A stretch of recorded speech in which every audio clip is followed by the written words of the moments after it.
All right, happy Friday. Thanks for tuning in. No matter what day it is you're watching this video, I hope it's a great one. We are getting ready to open this shop up and get started. I'm Jimmy. We're making it work. We're going to spend a day in the shop. We got a little bit of an odd week going on. Happens once in a while, especially around tax season, middle of April. We're going to see what we can do to make it productive, get people back on the road, take care of our families, and make an interesting video for you full of enlightenment, entertainment, and controversy. Well, not so much controversy, I hope. Still haven't sold the Hyundai, by the way. It's right here behind me. Cleaned it up a little bit, waxed the roof yesterday because the roof was looking a little faded, but some people have offered me half what I'm asking. That's not going to happen. I'm not desperate to sell it. If anything, I'll drive it. It's a great little car. Anyway, we're not here for selling cars, although this is loaded up, so just so you know, it's got the alloys, fog lights, a spoiler, the whole 9 yards, heated seats, ice cold AC, brand new engine from Hyundai. There's a video of me and Rob installing it. Let's see what we can do today. We'll put some clips in right here, let you know what's going to happen. I got a feeling it might be a little slow. Engine break-in oil 10W30. I'm just going to flood the whole area for Toyota 4RUNNER, Jeep Bonanza, Hyundai Sonata. So I'm going to finish getting the shop open up. You have a good idea what's going on. I got to get started and find out for myself. We got a few more lights to flip on, compressors and stuff like that. So let's get to it, see what we can do to get this day rolling. Stay tuned. Project truck stuff. We got more. Not even sure what this one is. Oh, this is my break-in oil. Royal Purple, baby. Oh, I'm gonna make a mess. Don't want to make a mess. If you guys haven't tried this stuff, it's an excellent oil, but I can't use it. I just realized it says synthetic. It's supposed to not be synthetic. It makes me a little bit sad. High performance lubricant synthetic oil. What I ordered is Royal Purple engine break-in oil 10W30. And I cannot use synthetic. It voids the warranty on that engine. The first 9,000 miles, it says do not use synthetic. That's a conundrum. This should be the serpentine belt kit. It is a heavy box. This should be the main plate. I was gonna get black, kind of what I wanted, but it's $150 more than the polished chrome kit, so I just got the polished chrome one. If I really want, I could paint it with a $5 spray can. Does it really matter? Let's show you what this looks like. Ooh, she's shiny. That's the main bracket, goes on the front of the engine. I think it actually goes like this. It goes like that. It's pretty. Not really too worried about it, to tell you the truth, though. I don't want it to be all that pretty. I just want it to look nice and clean. Comes with a tensioner. Comes with a cool looking cover to make it look nice. Hardware. Comes with the belt too. I wasn't sure if it was gonna. Got all your hardware, spacers and stuff like that. Instructions. Let me get these out. Make sure I don't need anything else that's not in the kit. Should be a compressor, alternator. A couple of things coming in here with this. So we're going to open these up in the project truck videos, so you got to tune in for those on Sundays. But since I already spent the money, I decided, instead of looking at this, maybe that's part of the logo. Let's make sure. I ordered break-in oil, right? I think Royal Purple, in the racing stuff they do, they should know the difference. And luckily I opened it up, and before ordering more stuff, because this says, formulated to allow optimal ring seal and protect rotating assembly components, camshaft, valve train, etc. Advanced additives, high levels of zinc and phosphorus. Royal Purple break-in oil is an SAE 10W30 viscosity grade motor oil. Please note, you see the yellow.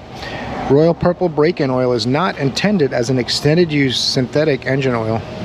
So this is conventional oil for break-in. So that's cool. This is just part of the logo. Note to self. Oh, we got a ticket. Customer bought his own fuel pump. It has an extended crank. He thinks it's the fuel pump. But we told him we can't put his parts in, so we'll see what happens with that. I'm still looking at the Jeep too. The Jasper warranty. I'm gonna spray this thing down a little bit, and then we'll run it and see if we can see oil coming from above the transmission or from the middle of the transmission. I'm just going to flood the whole area, make sure it's all cleaned off, get it so it runs down the back of the engine and cleans everything, just to see if the oil's coming from above the transmission or inside it. That's all. Clean up that area that was leaking yesterday in the back. If you saw that video, it was a little wet back here, and I flooded it pretty good. Should be dripping out the back. Yeah, okay. That's what happens when it's leaking oil. I'll keep messing with this a little bit and we'll come back. We'll have this thing running. Not sure why the lights are blinking. 2004 Toyota 4Runner Limited 4-wheel drive. Actually pretty nice little truck for its age. It's in good shape inside and out. We're gonna do a diag for an extended crank. 148,253 behind the 8-ball blinky light miles. Not sure why the lights are blinking. They just stopped. Okay. I wonder if it's something to do with one of the remotes. Anyway, it's not communicating with that as well. Skip. Does not support automatic ID, which would be surprising. 2004. Maybe we have a problem in the ALDO. See if the light blinks blue when we get close. Sometimes you just tell a Toyota in their early vehicles. This is 2004, so this is one I mentioned earlier. Customer brought his own fuel pump, wanted us to pop it in for him, and they said we can't install customers' parts. We need to do a diag, so he said okay. He probably needs a fuel pump. Usually when someone gets to that point, they've already spent a lot of time trying to figure it out, and extended crank and fuel pump doesn't necessarily go together. If a crank sensor is not working, the engine doesn't see the crank spinning, it won't turn on the fuel pump. So there's a couple things to check to make sure before you start chucking parts in there. It's probably a pretty good guess though, so we'll see. Love rating on this thing. It's got a little clutter, but Captain America and everything, got to be at least a 6, I'm guessing. I saw, I don't know if you guys watch Ford Boss Me, but he's gotten really political lately. I'm trying to stay away from all that stuff because it makes a mess. You always piss half the people off no matter what your viewpoints are. But he was on the news this morning. That was pretty cool. I'm like, whoa, he went to Congress. Spoke before Congress. Anyway, let's let this run. We'll do system list. Once I told the Toyota, I went ahead and talked to it. Just wasn't sure what kind of car it was first, which is a protocol thing.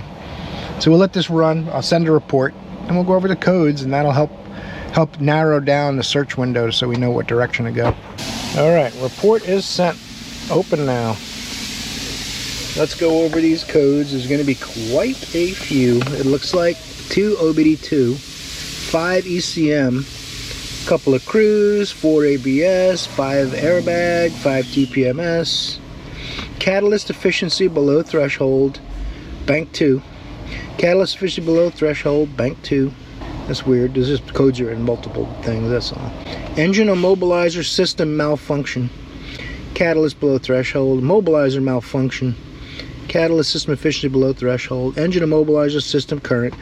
So most likely his extended crank is the immobilizer. Just going by these codes. He's got ABS sensor codes, current.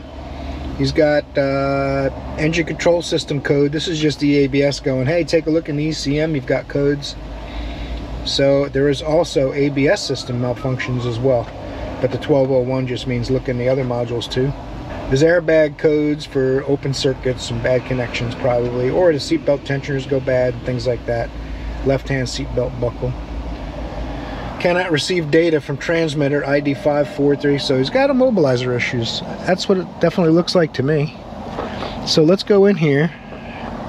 Let's do clear codes. I've sent the report, so we've got them all written down up front as far as just checking an email. You can print them out, print reports, you can send reports to customers, whatever you like to do. That's what I like about that function.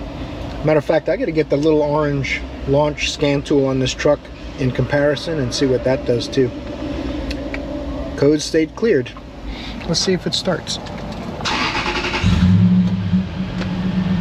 That's going to be interesting. So what I'm going to do probably with this is let it run a little while, shut it off, restart it. I may have to shut it off, move it to a different spot, let it sit half an hour or so, try to start it again as if you come out from the store or something like that. He said it's intermittent. And if you notice, the lights were blinking earlier and none of the remotes would turn them off. So I think there's definitely some immobilizer issue. We just got to prove it out. What we can do while this is waiting, brought up some Immobilizer data PIDs in the graphing mode, so I can try pushing the buttons on the remotes and see if anything happens. We'll push unlock. It's not showing us that, but I'm pushing it just to see if anything else happens with the Immobilizer set thing and things like that. But master key unregistered. Let's try it. Shut the key off, key back on. Master key registered. Immobilizer unset. Permit start okay. It's interesting. It's blinking all my lights. It's sad about something, but it says permit start okay. Maybe that has nothing to do with the starting problem. Interesting. So it'll be fun. We'll have a good time with this one. And I got the one that I cleaned off the Jeep outside. I sprayed it down with about 3 cans of brake clean. Made sure it ran all down the back to clean the oil off the top of the transmission, which I do think now, looking at it, that it's going to be an oil cooler, because the way it ran down the transmission is exactly where the oil was. So, but I'm going to verify it 100%. I think we're headed towards an oil cooler for that under warranty. Customer needs it back by Wednesday. It's Friday. So we'll see what happens with that, because you got to submit that claim to Jasper. Jasper reimburses the shop like half what we normally charge for labor. So we'll see what happens with all that stuff. We'll come back, we'll revisit that one as well. And I'm going to keep playing with this, try to get it to act up. Let's see if we can make this into a productive day and make it worth coming into work. So far, it's not looking good. One thing I wanted to ask you guys too, those of you who are mechanics, or even you have a full-time job and you're watching my videos, whether you're a mechanic or not, what do you do for health insurance? I want to know, because we're looking at this new plan that's going to save us $100 a month or so, maybe $200, but the deductible for family is like $14,000 before they cover anything.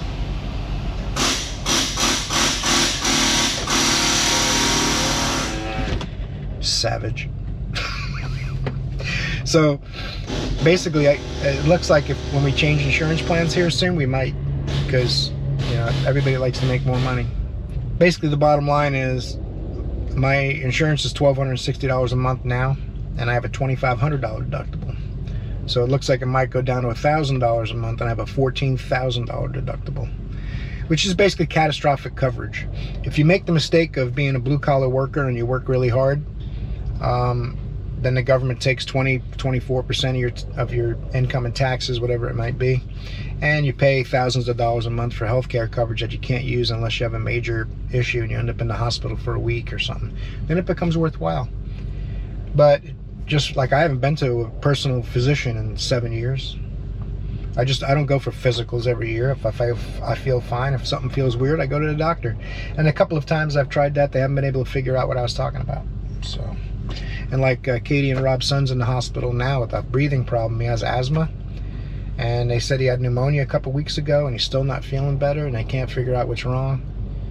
The medical industry is really expensive and not perfect, let's just put it that way. You guys let me know in the comments below what you pay for health insurance and how your coverage is. You don't have to tell me your income, obviously, but your income greatly affects it, apparently. If you make decent money, it costs a fortune. And if you don't make any money, it's free. That's why it costs people that work a fortune, right? Anyway, enough about that. Pretty sad about it if you can't tell. Otherwise, I wouldn't even mention it. You open the door and closed it again. This thing started blinking again. He's got a lot of cool accessories. Got aftermarket radio. Who knows how all that stuff's wired. He's got an aftermarket alarm fob and the factory fob. So I'll keep playing with it. And if I find something interesting, rather than babbling, I'll bring you back in and we'll show you. Okay, nothing's happening with it yet, but I wanted to show you guys some of the stuff I'll be looking at here, trying to get it to act up. Ignition. Long fuel trim, short fuel trim bank 1, short fuel trim bank 2. It's actually in the minuses. I'm thinking it's not going to be a fuel pump problem, but still speculating. Got to get it to do something. This blinky light thing is really concerning. We'll get this launch scan tool hooked up. I've been using it on a lot of older vehicles, so it doesn't seem to like the older cars too much. So we'll go into Asian. We'll go into... That's interesting. It's going to say it doesn't do it. Skip. Okay, it doesn't support it, I know. Why is it not, Toyota is not on the list. GM, Jeep, Lincoln, Mazda, Euro, Ford, Chevrolet, Chrysler, Dodge, Chang'an, Ford, Cadillac. I don't understand why it doesn't have Toyota in. That's just silly. Upgrade. Select all. Update. I'm going to run through these updates, make sure this thing is up to date. I just did this the other day, but sometimes there's updates every day. Sometimes you'll go a couple of weeks without any. So I'm going to go ahead and update this. I'm going to try to get to talk to this Toyota. I mean, it's an old 2004, not that old. So it should do something, right? So we'll give this a minute and we'll come back. Some of the updates go really fast, some go a little slower. Some you have to install manually, some do it automatically. Alright, it doesn't have Toyota in the list of manufacturers under Asian, only Mazda and OBD2. So I'm guessing it only is going to do OBD2 on Toyotas. I was hoping it would do ABS and some of the other things, but it doesn't look like it for now. Maybe I'm doing something wrong. I've worked a lot of scan tools in my life and not had it where I couldn't get it to look at a Toyota, but we'll have to see. I'm going to try some more things. I'm going in OBD2 just to see how that looks. And what it's doing here is it's going through all the different protocols, possible protocols, to find the correct protocol that'll communicate. Found one it likes, it looks like. Always make sure the key's on. What I want to do now is read fault codes. Toyota. No fault code. Okay, so it looks like it'll do all the normal codes and things like that as far as ECM goes, but it may not give you any other capability on a Toyota. That makes me just a little bit sad, I have to admit. So I wanted to try it. I gotta find vehicles that this will work on so I can do a good video about the tool. But it looks like it doesn't work on everything, mostly for OBD2. But I need things that will talk to more than just the one module, because this is basically a code reader if it only does OBD2. So we'll try it on some more vehicles and see what happens. Maybe on a GM. Alright, we did find something on this. The oil filter cap is leaking. So, does that mean the housing is cracked? Or does that mean someone left an O-ring off or it rolled over? I'm going to get my socket, pull that oil filter cap off there. Maybe we'll find something quick and simple. Yeah. Oh man, this thing. Checking for an oil leak. You think it would be easier to do the fuel pump on that van with this one, or like one of these? Where I'm at, probably. You don't want anything underneath. On a drive-on, the fuel tank is about 6 feet long. Yeah. So I'll be done here in a few minutes. No, you're good. I'm not trying to rush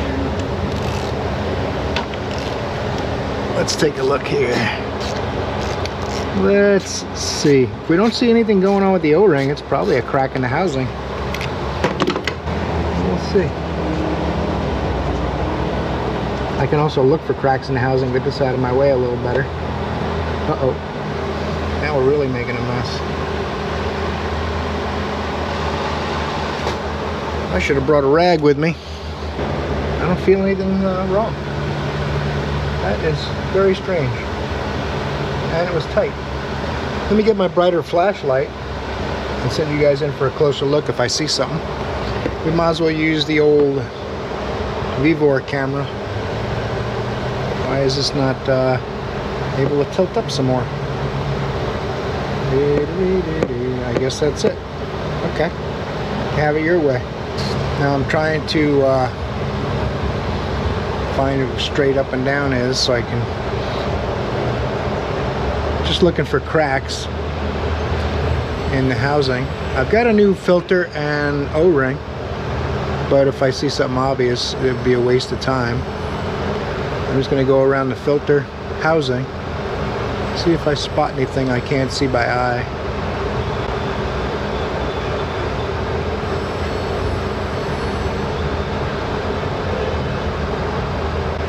That all looks good. Tiny bit of dust on it and stuff like that. Alright, maybe someone just changed the oil and didn't change the O-ring. It doesn't look like it's new. So maybe this filter kit I've got will do something for it. The filter's not that old, but we'll change it anyway. really like the way that happened.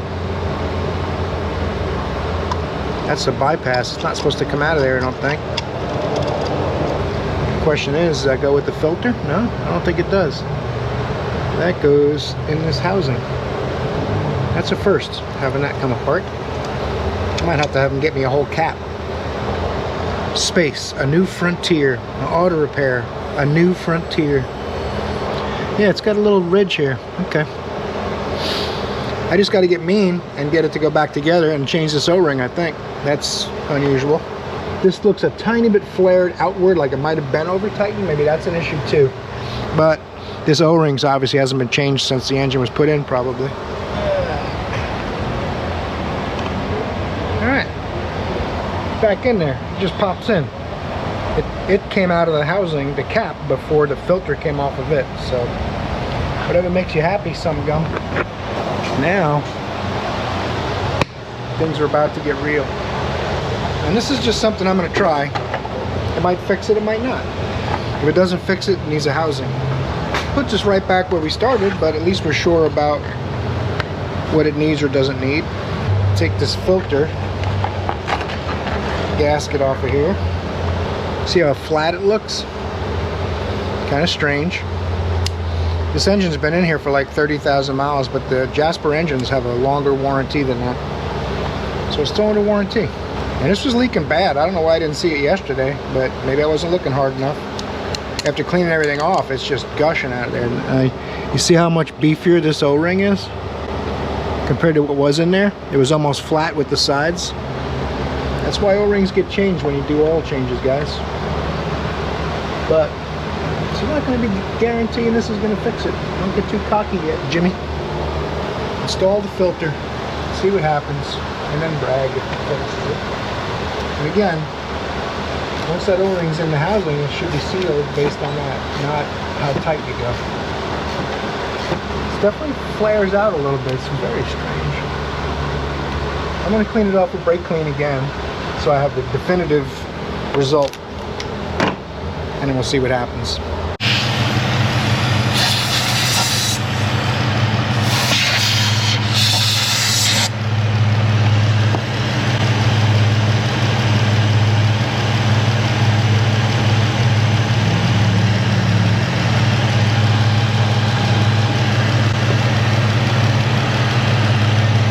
I think that fixed it. Oil filter O-ring. So someone's been changing his oil and not changing those O-rings because it's a hassle. So we'll check the oil level, take it for a drive, check it one more time, and this one should be done. It's like Jeep Fest or like a Jeep Bonanza. If you guys don't remember this one, probably it's from a few weeks ago. Ooh, that key chime's fun, huh? It's only got 10,082 miles, right around the life expectancy for a Jeep. It is a 2018, so it's 5 years old. At least I think it is. Yeah, 2018. It's got a bad motor on this running board here, so they got me one. I hope they got the right one. I told them I couldn't tell if this is a factory running board or not. Hear that? So the gears are stripped in the motor, so we're going to put a motor in, make sure the running board moves freely. I hope it's the right one. Like I said, I'm not sure if this is a factory running board, aftermarket. I don't know what they got me. We can take a look at it and see. It's got an adapter connector, which makes me nervous. Maybe they all take the same kind of motor. I'm not sure. Who makes it? Nobody. Nobody makes it. Oh, there it is. CRH motor. Perfect. I'm going to bring this under there with me, take it out of the bag, and see if it looks very close before I even pull the old one off. Because for now, at least the running board's in place, right? We're under the Jeep, and one of the bolts is an Allen, I guess because you can see it looking down into the running board. And that is a 4mm. And the other one's a 10. And it looks like that one's harder to get to. And the running board is probably being held up by the motor, even though the gears are stripped. They're stripped in here, and from the other side, it's not letting it turn. Because normally the running boards are stuck down when the gears strip. So I'm hoping it's not going to be a surprise.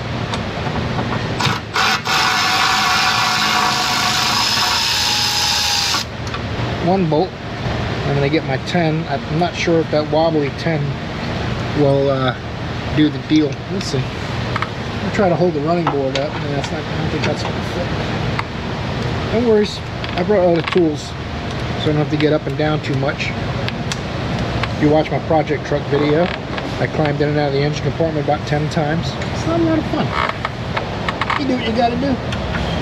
Now, I can't get the next throw. That's interesting.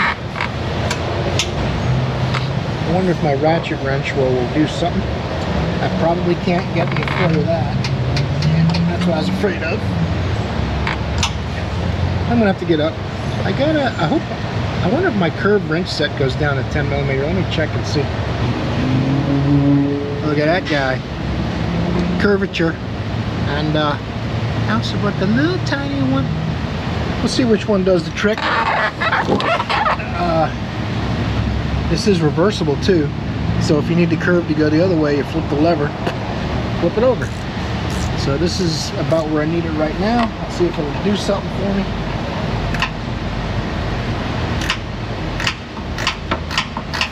Might be the only thing holding this running board up. I'm not sure yet. Running board shouldn't smash me in the face, but you never know. I got a big head, so you only got about a 6-inch window here, something like that. Everything's relative, I guess. I say I have a big head, but compared to an elephant, it's tiny.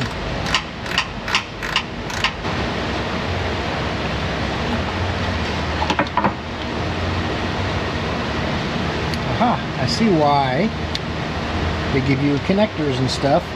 I don't see why this is not moving. Oh, there it is. There it is. And it doesn't hit me either, so that's cool. I definitely wanted to check the operation of the run bolts. So, 2 wires, white and yellow. This cover's got to get transferred over. The new motor doesn't come with one. So we're going to pull it off of here. Got little tiny push pins. Good thing it comes with new ones because they apparently destroy themselves on the way out. Oh man, that'd be cool if I can just unplug it.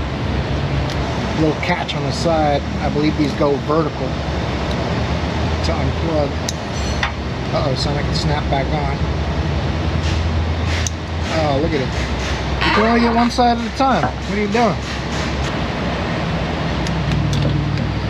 I see what you did there. Tricky little guys.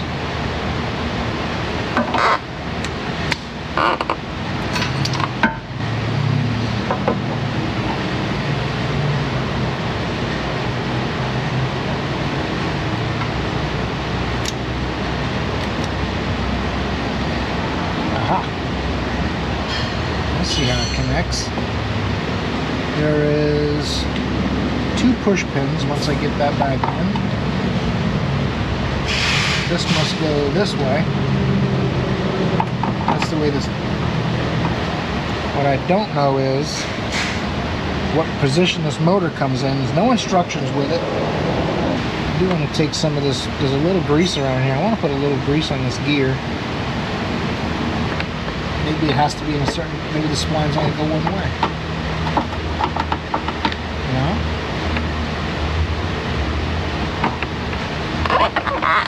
Maybe the splines don't match. Well, they look like they do. Maybe I'm being too nice. I need to force it in. I don't know.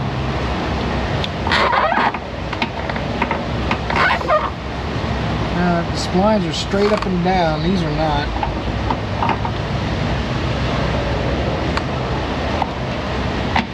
There's something happening. Now, I'm not going to put the cover on this yet. I have to see if it's in the right position. If it works like a window motor, it'll go indefinitely in either direction. If it has a sensor that tells it when to stop, based on amperage, then it'll set itself and there'll be a memory learn kind of thing. If neither of the above is true, I'll have to unbolt it and reposition it. We'll see what happens.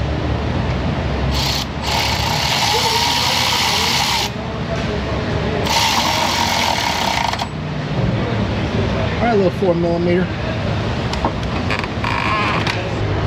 Watch your fingers. I mean, This thing is based on sensors, and I could just decide to raise the running board or something weird now that it should work. So I'm trying not to get my hands in a bad place, like I want to wrap my arm around that, just in case. Generally they'll stop, but why take the risk?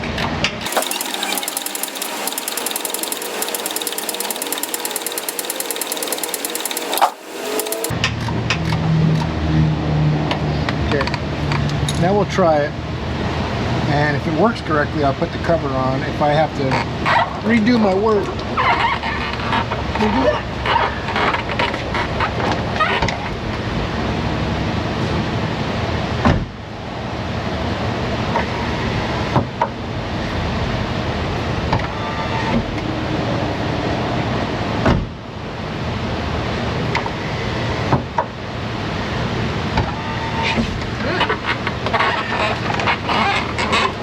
that was pretty easy. I do want to get this, this is supposed to go in this little shield thing, which is going to be interesting.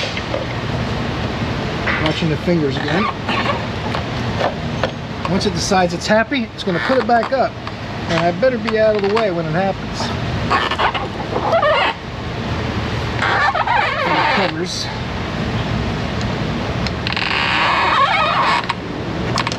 Uh-oh, that's why they give you a few of them, I guess. Very fragile. I'm going to have to get some type of pliers just to get this silly cover on. I'm leaving the door open so it doesn't decide to close on me, but it might. Yeah, something happened. Alright.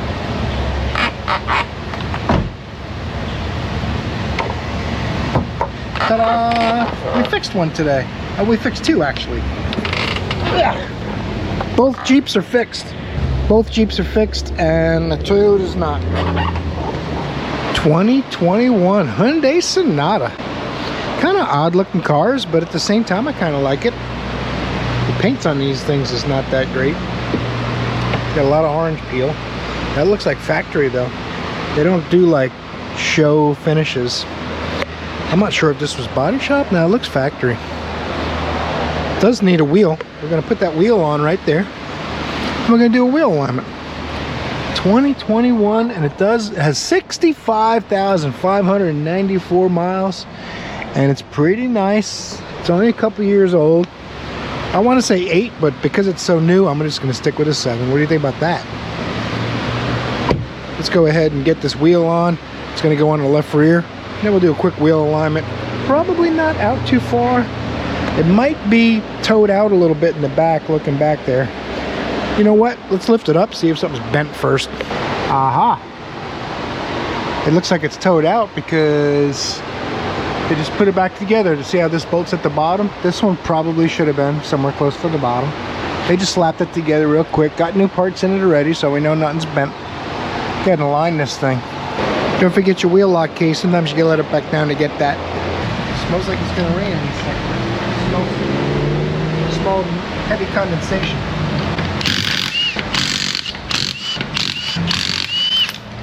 Two really tight, two not so tight, and one in between.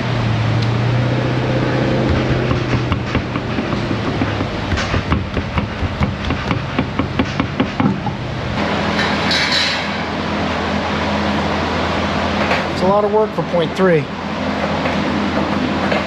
But we do what we gotta do.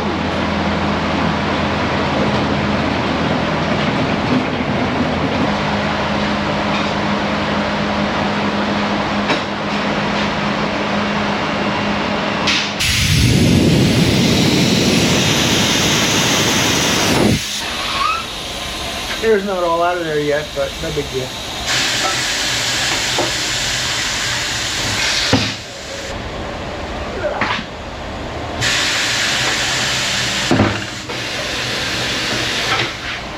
I don't want to get too close to that tire pressure sensor.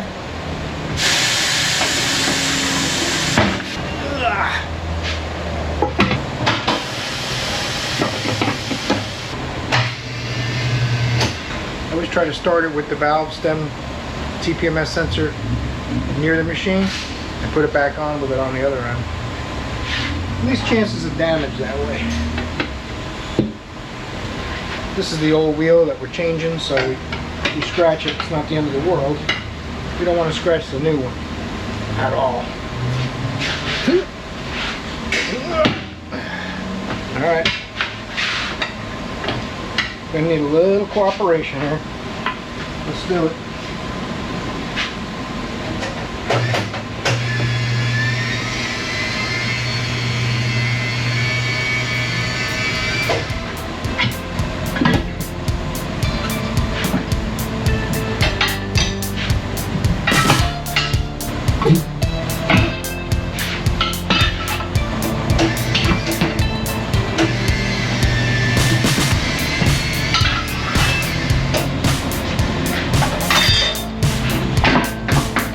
Pays 18 minutes.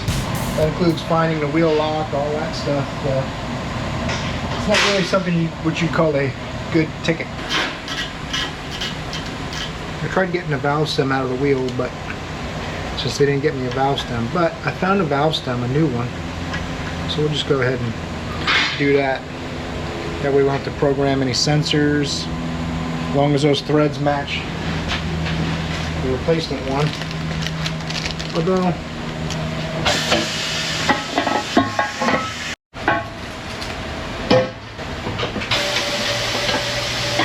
that's pretty. The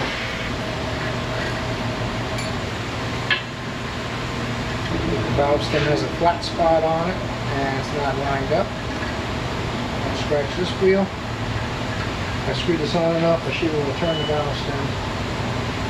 If this sensor fits this valve stem.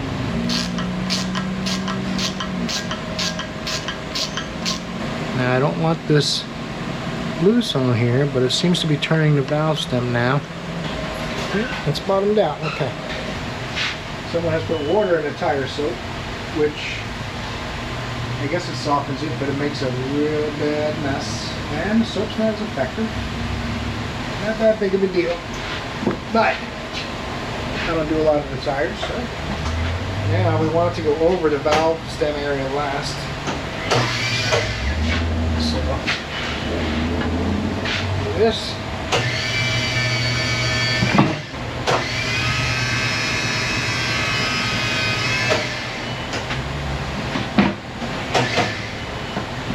I have to use a tool. Sometimes they're really deep on the bead that the tire goes into to mount. So you need a little help.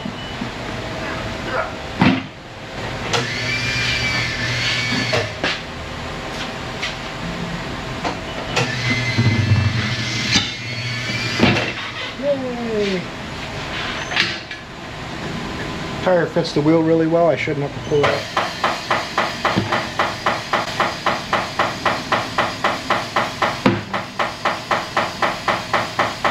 Put your fingers near the bead, especially on the low side.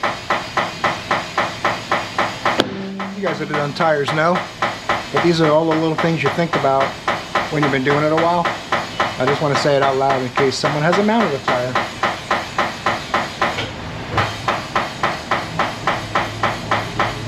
Not sure what the orange dot means. Maybe the heavy spot of the wheel? I don't know. Or the light spot. One of you tire experts will know. I'm not a tire expert. I like tires as far as their size and appearance and things like that. Traction. But I could care less otherwise because I never make any money mounting tires.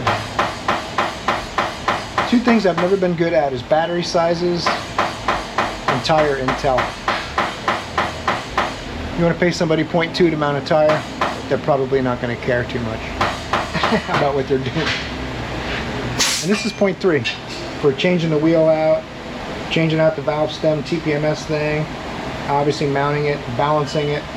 Then I can do the alignment that pays an hour. So the whole job is 1.3. And it'll probably take about an hour and a half altogether. If the alignment's pretty good, then that's where I'll make up the time.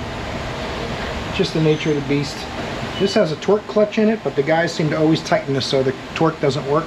I don't know why. You can't over tighten the valve seat core, but whoever mounts them most of the time gets to choose, I suppose.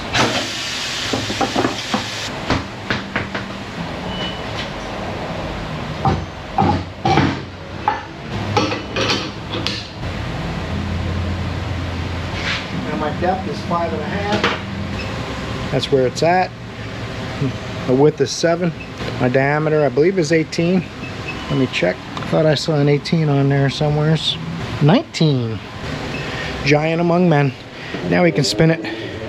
New wheel obviously has no weights to worry about removing. That wheel and tire are in pretty good shape. 1¼ ounces total inside and out.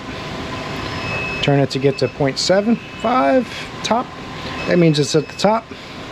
I gotta find a weight that fits. The inside is going to be stick-on weights, but not many of them.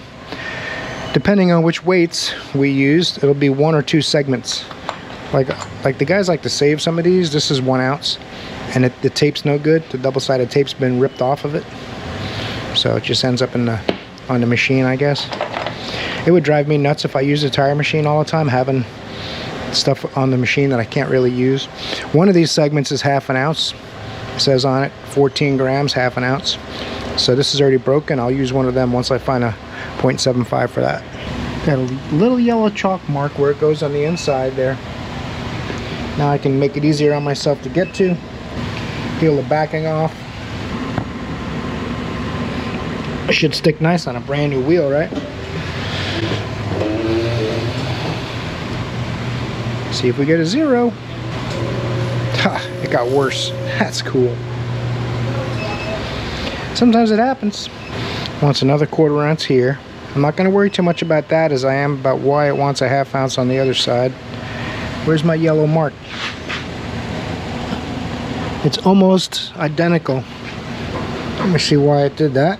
I don't like to leave the old tape remnants on there, especially on a brand new aluminum wheel in a spot where you can see it. Whole lot of reasons to clean that up real quick. I mean, with the 0.3 you're getting, why not? So generous with the times and stuff. Oh man, it's been a funny week. Joe's gonna be on vacation next week, so we'll see what happens with that. Now it's got my yellow mark is in a different place. That is very unusual, but that's all right. I'm gonna mark it again. We'll give it another go. We'll do as many times as we need. I'm gonna get another 0.5, which I broke the 2 1/2, so here's the other half. Stick that on there and then we'll spin it, see what happens. Weight is on there. Come on, man. Snake eyes. It's good to go. All right, if you want an idea now, why sometimes a mechanic can get grumpy. It took, after lunch, it's about 2:45, so it took 40 minutes to do that. So that's what happens though. You, if you want to do it right, a lot of guys would have easily got that done in 5 minutes because they don't care. Might have vibrated going down the road. The TPMS light might have been on, but it'd have been done really quick. So, is what it is. Grumpy. Jack let the car down already. These jacks bleed down pretty quick.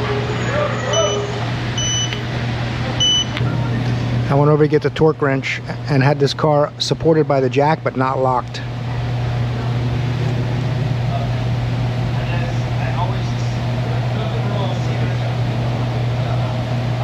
Cool, huh? I put the old wheel on the back. Sometimes the body shop wants them, sometimes they don't. Wheel lock key doesn't really fit. Wheel alignment.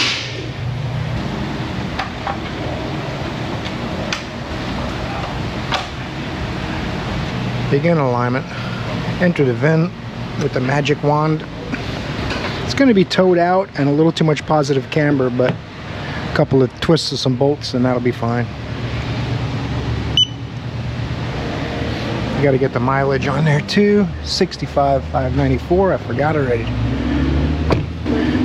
It's 8. Expect 17 carries. Make sure it's been entered correctly. Jimmy, black, odometer, make and model. Well, it didn't enter the VIN correctly, so let's try that again. I don't know why it found 18 VIN characters in the VIN. It is not putting in the make and model. Huh. Alright. I'll have to do it manually. Alright, somehow we got a K in there. There's no It always ends in a number. So we'll see if that helps. Enter, enter, enter, enter. All right, man, you're killing me, bro. Try it a third time.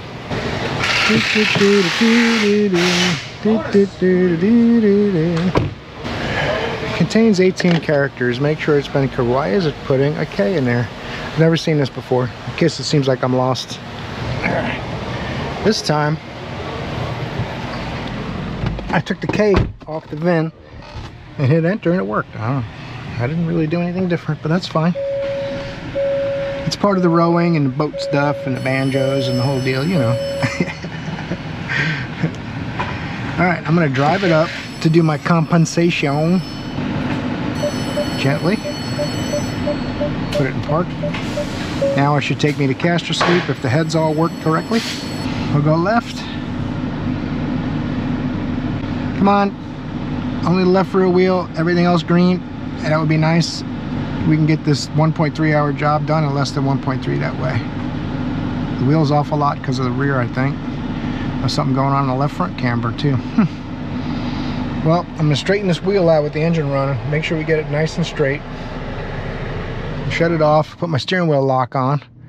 We'll start making some adjustments. This one, I want to bring the bolt in to bring the back of the tire in.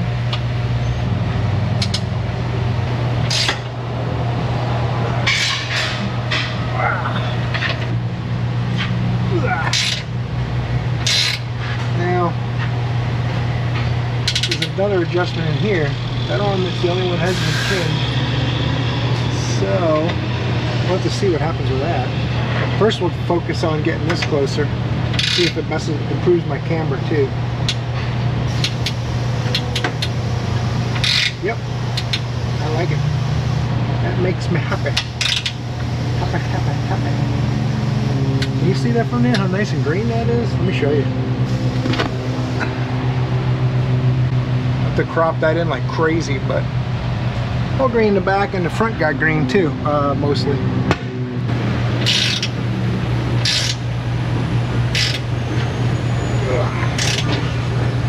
The left front camber has me a little concerned. We'll see. Let's see here. I already broke the lock bolt loose. Now I want to tow it out. So I want to thread this into the tie rod end so it brings the back of the tire in. It's not too far off now. Show you how much we got to turn it. We're at 0.17. I'll turn it from here. See how much we need. Boom, that's green. 0.10, but I want to go a little more so it's in the center of the bar graph. That's good. I'm going to call that a win. Tighten my lock nut or jam nut or 15/16 nut, whatever you want to call it. All right. I'm going to go a little more positive on the other side since just that little bounce tightening it made it move red because it was barely in the graph. A lot of times too, it's going to need a camber kit in the left front to get that 10th, but a lot of times they'll say, well, that's not where the accident was, so we don't cover that, just ship it. If the corner they worked on is green, they're happy, which I don't do that. If there's an adjustment, I'm going to do them all, but sometimes there isn't. This one I want to lengthen just that little bit. Golden. Quarter of a turn. I still see guys insisting they can do alignments with strings and nails and rebar, and it's pretty funny really, but a quarter of a turn is red, quarter of a turn it's green. So let me check with them on that left front camber. It might be done other than that. The bottom has dropped out for the day, so I've been putting these covers on the crate engine for the project truck. I also noticed it's an imported vacuum. Interesting. Alright guys, we're buttoning up the shop. Everyone's starting to close up. It got really slow. This whole week's been kind of up and down, hit or miss. We had some unique repairs though, so some unusual things. Only a couple of brake jobs, sadly, because I didn't make much money. Actually, I did okay. It wasn't bad. So don't worry too much about me. take care of yourself. Make sure you have a good night. Make sure you have a good rest of your day. And I hope you have a great weekend. The weekend's coming up for me. I'm not sure when you'll be watching this video, but wish everyone a great weekend, and hope you'll torque the like button, subscribe before you head out, and maybe check out the Amazon store so we can contribute to the project truck fund. My credit card is melting. That's what I'm trying to say. So I've had fun. I hope you have too. Hope I see you in the next video more than anything, because you're awesome.